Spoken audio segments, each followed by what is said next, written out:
Assalamualaikum warahmatullahi wabarakatuh. Perkenalkan, nama saya Roy Darmawan, stambuk F221-18036. Saya di sini akan menjelaskan tugas SP kewirausahaan yang berjudul Public Speaking. Kita masuk di materinya. Apa itu public speaking atau definisi public speaking? Public speaking adalah komunikasi lisan yang berupa pidato, ceramah, presentasi, dan jenis berbicara di depan umum atau orang banyak lainnya. Public speaking juga diartikan sebagai pembicaraan publik yang dimaksudkan berbicara di depan orang banyak. Public speaking terdiri dari dua kata, yakni public yang bersifat umum atau massa, dan speaking yang berarti berbicara secara runtut dan mengandung makna. Pengandungan dua kata tersebut secara sederhana berarti tata cara melakukan berbicara di depan umum secara runtut dan terencana dengan tujuan tertentu.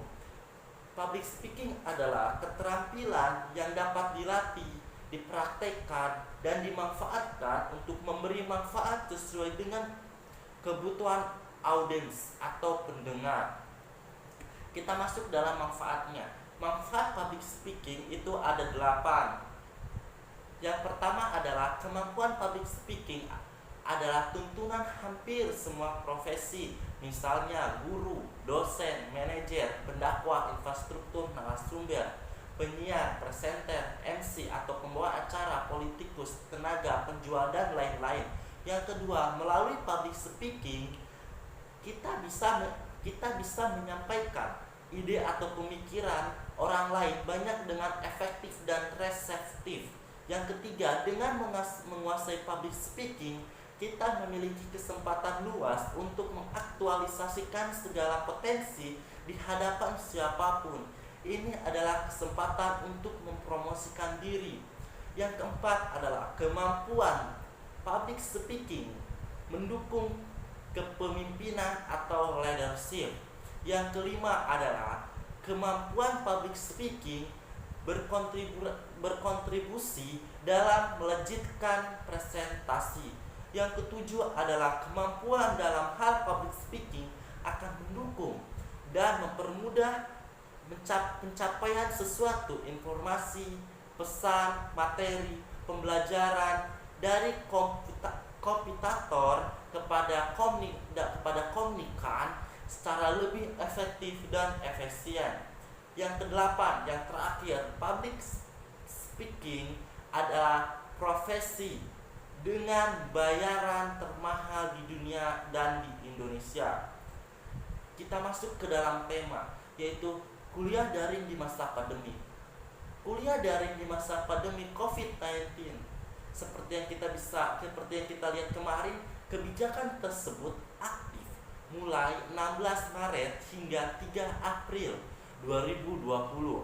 Di antaranya, kebijakan yang diambil ialah menonaktifkan kebijakan perkuliahan di lingkungan kampus untuk melakukan sterilisasi serta melakukan karantina mandiri baik mahasiswa, dosen, tenaga pendidikan, termasuk tidak melakukan aksi pertemuan di tempat umum, sekaligus menghidupkan perkuliahan dan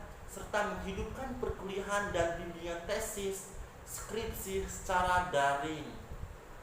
Dan kondisi psikologis terhadap pembelajaran atau jarak jauh yang berbasis daring akibat COVID-19, yaitu ada 4. Yang pertama adalah pandemi COVID-19 telah mempengaruhi berbagai aspek dalam kehidupan.